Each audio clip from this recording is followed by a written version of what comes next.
talk, real talk. Real talk. Real talk. Real talk.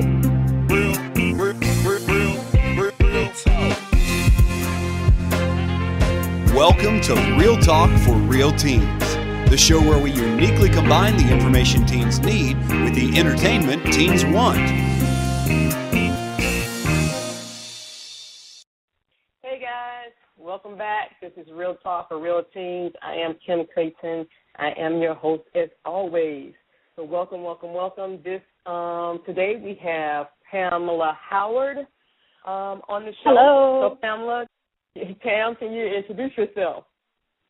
Namaste, everybody. My name is Pamela Howard. Some people call me Dr. Pam, and I am the owner of Midtown Atlanta Wellness Center and also author of the Life Plan Initiative, which is a workbook for discovering your and living your dreams. All right. So what 21st century skill will we be talking about today? I think curiosity would be a good place to begin when you're talking about skills for the 21st century. Yeah. And so part of – go ahead. No, go ahead. One of the reasons that I know this to be a very important skill is because it's one that I've employed my whole life. As a matter of fact, in college I got voted most inquisitive. And what I find is that a lot of times people are afraid to ask questions because they don't want to look stupid. They don't want to look stupid. But it's been in those times when, because I also do speaking engagements, and it's been those times when the person who has the courage to actually ask the question, and it creates the most lively discussion for the group. Because other people in the room are like, oh, man, I wanted to ask that, but I didn't think anybody would understand why, or I thought I would look crazy for asking it. But it's the person who had the courage to ask the question that ends up, being a leader for the group, and the group gets something that they need out of it. I think that the combination, having that curiosity but also having the courage to explore the curiosity, is going to be a very important skill, especially going forward in the new times that we're in. All right, well, give us your definition of curiosity.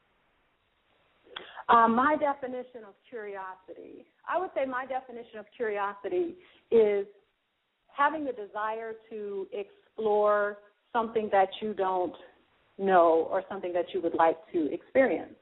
That could be wanting to see how something works. That could just be wanting to know how something feels. You could have a curiosity to want to know what it feels like to wipe out on a surfboard. That would be curiosity. It leads to adventure. It leads to a new experience. You have to figure out who you're going to be in that moment that it happens, how you're going to survive it. It could be a curiosity to know how someone else lives. So you'll see shows where people go live on the streets. As a matter of fact, someone like a Tavis Smiley, for instance, when they did the poverty tour, they went and they lived on the streets so that they could find out what it's like to be homeless. That's a curiosity, and that's something that they were able to bring back to the general public so that people could get a different understanding of what other people are going through. That's also a way to express your curiosity. All right, and your definition and what you said so far, the thing that keeps coming up in my head is, and let's see if we can work through this. Do you have a definition or that's the best word I can come up with, a definition that differentiates curiosity from nosy? Definitely. Curiosity versus nosy. Curiosity is something that you do to enhance yourself. Nosy is typically something that you're doing that's going to bring someone else down. And the reason I say that is because a lot of times when people are being nosy, they're not nosy because they want to help the other person. They're nosy because they want to see how they can use it against the other person or gossip about it or something like that. So you can be, let's say, a mother and a child, for instance. A mother can be curious about what's going on with her child simply because she loves them. She wants to make sure she can support them. So she'll ask questions like, so what's going on at school? And, how's it happening, blah, blah, blah, blah, blah. And that's based on curiosity stemming from love and concern, okay? But then you can have those nosy parents who will snoop around and read the journal or the diary or, looking through the text messages. And sometimes it's curious, but sometimes it's nosy because they haven't decided to allow the child to grow up and to be the individual, and they want to know what they can use to hold that control that they feel they need to have over them. So it's a nuance, it's a slight nuance between the two, but I think for me, I would say the difference with curiosity and nosy is the intention behind the questions or the intention behind the search that you're doing. And I'm glad you ended that with that because there are times when parents have to go through text messages. There are times when parents have to look at what you're doing on social media or on the internet. There are times, I don't know about the journal thing, but I guess there are times if you have a strong concern, but it's also the intention because by the time you get to that point, I'm hoping there will have had some conversation that was going on that caused you to that caused a parent to go to that extreme and not just be the first thing, out the box, Maybe there's a behavior they're noticing, and that's why I say curiosity coming from love, because maybe you're not acting the way you normally would act, and they want to make sure that you're not, some drugs or that you aren't hanging out with some folks that may, be detrimental to you or something like that. That's curiosity based on love, and that's the difference with the intention. Mm-hmm. Well, give me, so you were voted most inquisitive, so give me some examples of how curiosity, because I added curiosity to the list. There's a list of 4, what they call the 4 C's, and those are communication skills, collaboration skills, critical thinking skills, and creativity skills. That's the main 4 things that they're saying young people need to be effective, adults once they transition through high school. And I added the other 4, which are coping, curiosity, international education, and tech education. And the reason I added curiosity was because if I see something that I'm interested in or I'm watching something and that piques my interest, I don't know if it's something I learned or if it's something that is innate in me. Especially with the internet, I immediately go, be it on my laptop, my phone, my iPad, or whatever, and go in. My first thing is, what is whatever that thing is, or how to use whatever that thing is. That's my first place that I go to. And I find that a lot of young people, may have interest or they come across things that they don't know about. And the first thing they do is either do nothing or they go ask somebody else. Right. It never dawns on them to use the tools out there or just to question any of that. Absolutely. And I think that research skills don't even, like you said, they don't even think. Like, if the internet is down, how many people really think about picking up a phone book these days? Well, how many do you people even have a phone really book? pick up a I know, right? How many people pick up the yellow pages? You have one because they keep delivering them. They won't stop delivering them. And I keep saying, where are you getting the funding for this? But there are people who still use it, and if your internet is down, then you end up needing it. It's not something you just think, okay, let me pick up a phone book.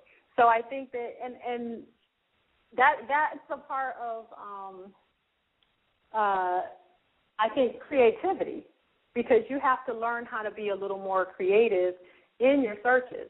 So I like the C's that you added to that original list. I think they're very important. I would add the C of courage as well, because you can't do any of those other ones if you don't have it, And I think that curiosity supports the original 4 because how many people that you know are creative who are not curious?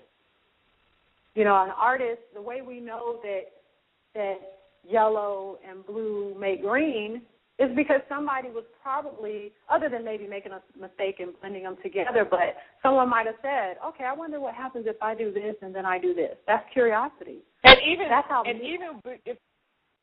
if it was a mistake, they went beyond the mistake and said, hey, this is something. I like that. Let me do that again. And, it wasn't just, I made a mistake and throw it away. Yeah, exactly. Right. And that's what one of my favorite things to do is to iron chef in the kitchen. I wonder what this will taste like if I throw this in here. That's how you go beyond the mundane. That's how you go beyond the common thing. And you do something different. You do something innovative. Innovation comes from curiosity. You can't have innovation without curiosity. We would not have the internet if there wasn't for curiosity. And because there was a need for it, and there was a need for it, but how they put that need together could have looked totally different. They may have never come up with the internet had not someone been curious to ask the question, hey, we're in these universities and we're at these government agencies and we need to better communicate with each other. Right. So how do we use these tools, or how do we even create the tool to make that happen? Absolutely. And that I think that I know for me, one of the reasons that I am so curious and inquisitive is that's how I learn. Because if I don't ask the question, then I'm going to stay in ignorance the rest of my life over that one topic. But if I go ahead and ask the question, I may look stupid the first time I ask the question, but I won't ever have to look stupid again. As long as someone answers the question for me correctly, I now know that piece of information. I can tuck that into me and say, this is now a part of me. I have this knowledge, and I don't have to look stupid about this subject anymore.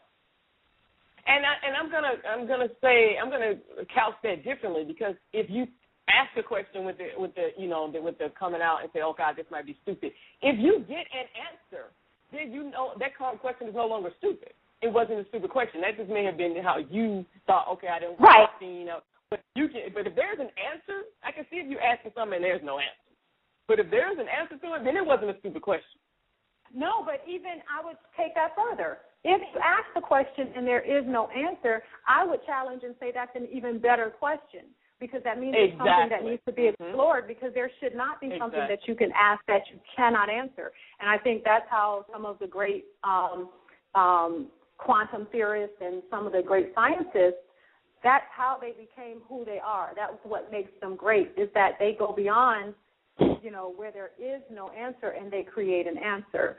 Nassim Haramein and people like that, they find the answer. They say, okay, if I'm not satisfied with someone saying to me, I don't know, I need to know. So my curiosity is so strong that I'm going to find that answer. And in seeking that answer, that's how they also find their greatness. And again, with that line, every person that you ask is not going to give you the answer or even know the answer. And that's okay with them, too. That's okay, too. And that's why I have people, when they come on, I have them give their own definition of what that skill is.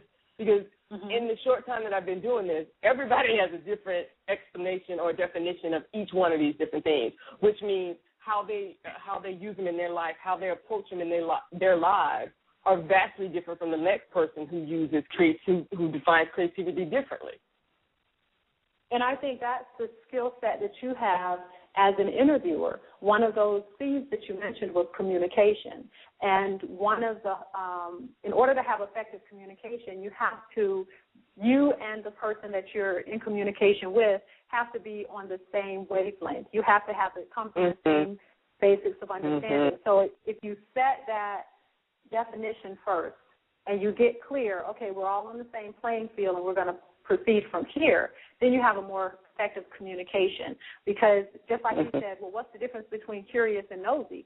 Some people hear curious and they automatically equate that to nosy. So it's good to separate it and say, okay, what's the difference?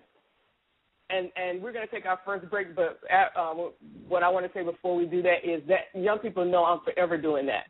When they say something, I say, okay, let's get out the dictionary to make sure we're all on the same page. I'm always doing that, because when people say I'm in a relationship, let's define relationship. And so we make sure we're all on the same page here and we understand what that means. So we're going to take our first break, and then we'll be right back to pick up the conversation. Okay. Follow us on Facebook at Real Talk for Real Teens and on Twitter at RTFRT Radio. Okay. So I love, and the fact that we can, because we were just talking about defining terms, and defining terms is a part of curiosity, because I'm interested in and that I really see what you're saying. They support the other ones, because if I'm really interested in what you have to say, and it's important to me that we communicate, I'm going to be curious about what you're saying. I'm not going to be, as soon as you say something, have my dialogue going on in my head, waiting for my turn, because I'm going to be listening to what you have to say, because I'm curious, and because what is in my head based on what your last words could be could totally shift what I need to say next. Yes. And also in getting an understanding of other people, that can help you to grow as a person, because a lot of times we'll hear something, oh, this person believes this, or this person has done that, but we don't have a backstory. And if we're curious enough to actually sit and talk to them, that's why they say sit and talk to your elders, sit at the feet of a master. If you actually take that curiosity to the level of understanding a person, that's going to help you to grow, because you'll find out what their thought process is. You don't just look at what their results are, what their action was, but if you really get curious enough to look at the thought process, that's just like when I was talking about the intention behind something. But if you look at their thought process and why did you do it this way? It could have been done 1,000 ways. Why did you choose this way? You can learn so much just in that moment, asking that type of simple question and being in dialogue with someone. So that's a combination between the communication and the curiosity, because you listen to what someone else is doing or thinking and why they do it the way they do it. And I find that that's how I'm able to deal with a lot of situations with young people that a lot of adults can't deal with, because I can stand back and separate, particularly when I'm dealing with someone and their parent can't, because they have that emotional tie to their child, whereas I don't, and I can step back and try to figure out the intention or the motive or whatever the cause. And so my questions to that young person become in such a manner where it's not personal for me. So it's not, why did you do that? To how didn't you know that was going to affect the family that way, or that whatever it is. I'm able to sit back and question from a different point of view. And the answers I get, parents are just are interested. Like, how did you get that? And then I'm like, this is how the questioning happens, because they don't feel whatever it is. It could be something as simple as, why every day are you late for school? And just instead of, you're late, so that makes me late, so there's a whole different dynamic than, hey, dude, why are you late for school? What's all this? Right. And see, that's that goes curiosity. back to intention.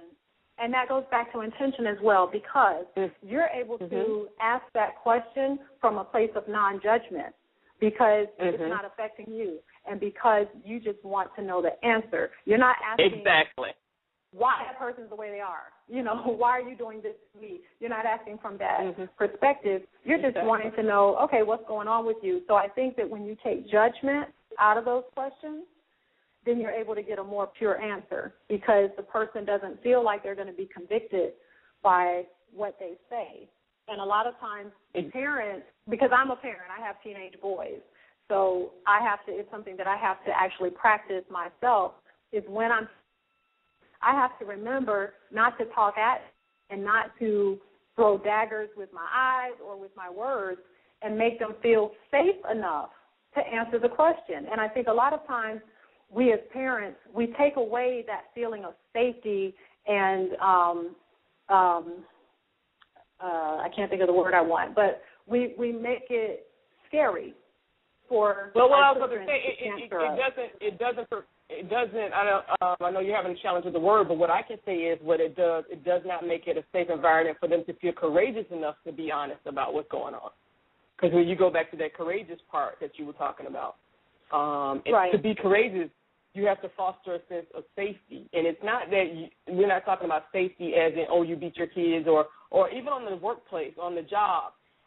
When you go to, your manager, supervisor asks you questions while you did something, do you feel safe enough to be able to say, you know what, I made a mistake, I didn't know what I was, I wasn't clear or whatever it is, or I screwed up, or how can I move forward? I don't know how to do this. Do you feel safe enough to go to someone and ask questions?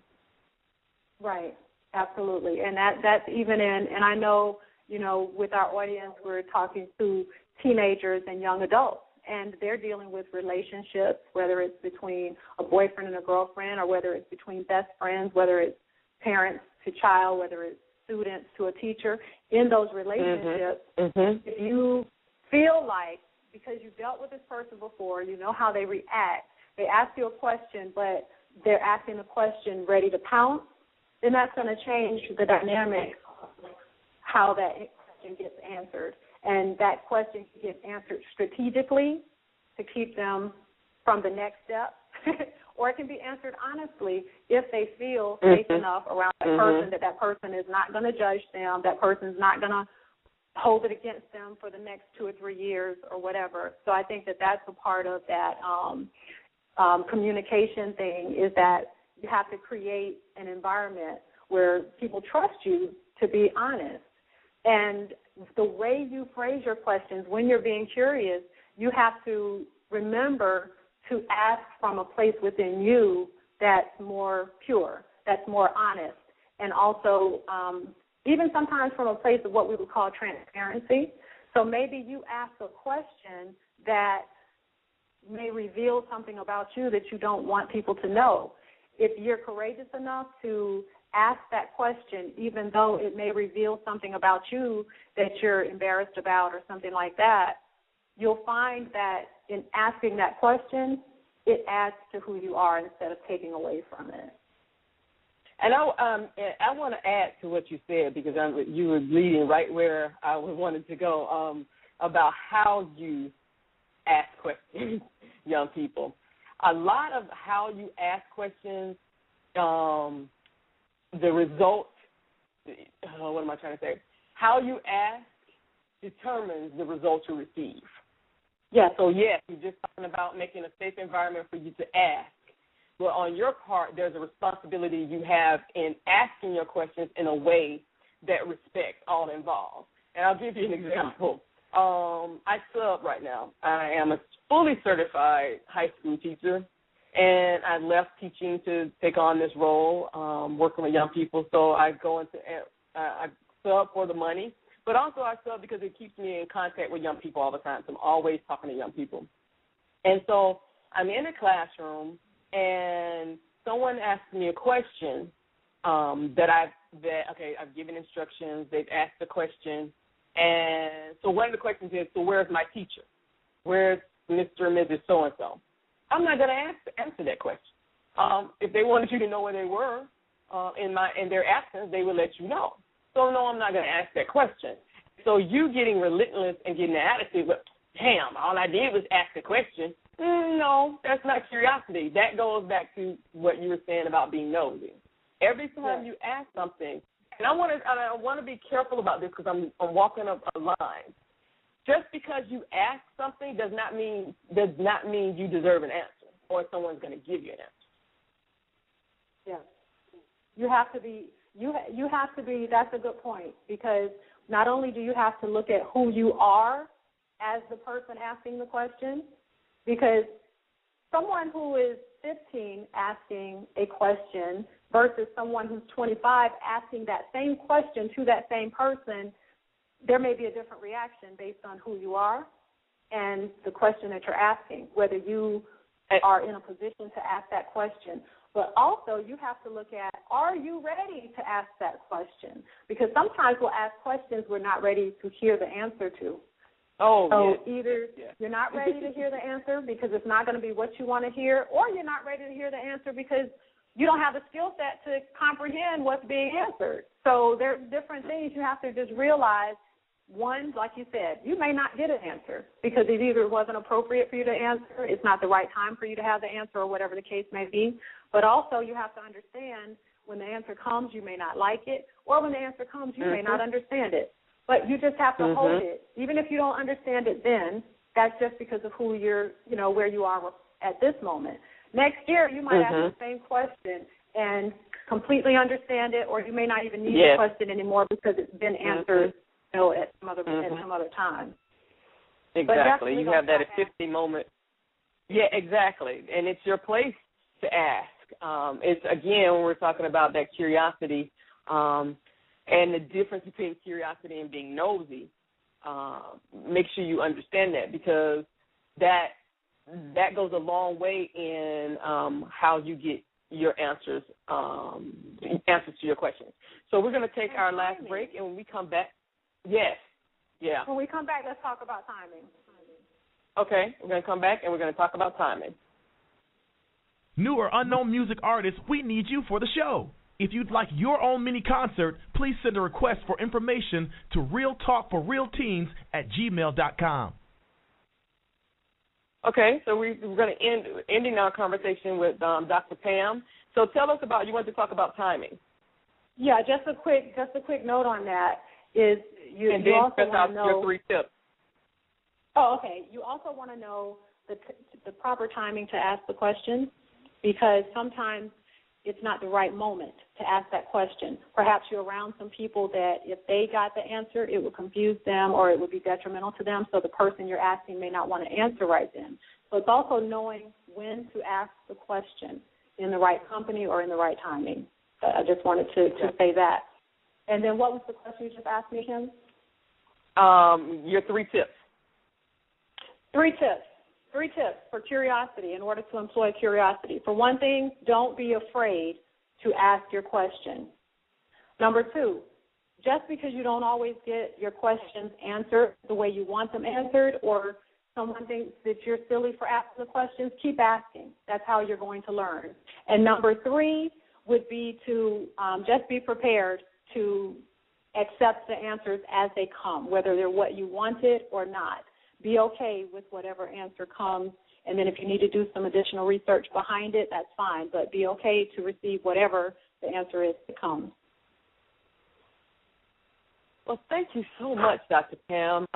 This has been a very interesting conversation. I love that we defined, or still can't even come up with the right word, but the curiosity versus the nosiness. That's a big one. Because so many people, and it's just a teen or a young adult issue. That's just an issue from time immemorial. You know, somebody's just sitting on the front porch being nosy. You know, what's the difference between them being nosy? Oh, that's a good example. Somebody sitting on the porch being nosy and somebody sitting on the porch watching the neighborhood. That's something totally different. Because you got some folks who don't nothing happen in that neighborhood because they know about it, but it's for the benefit of the neighbors. Or is it somebody in that neighborhood who nothing happens and they know about it, but it's just for their information and they want to spread it all around? That's something totally different. Definitely. I appreciate you having me. This was fun. This was a lot of fun. All right. Thank you, and have a wonderful day. Okay, thank you. You too, Kim. Peace and love, everyone. Bye-bye. The Real Talk for Real Teens community is the premier membership organization for young professionals. Real Talk for Real Teens community provides the most comprehensive resources and education designed to advance the skills, integrity, and value of its members as professionals. Become a member at www.rtfrtc.com.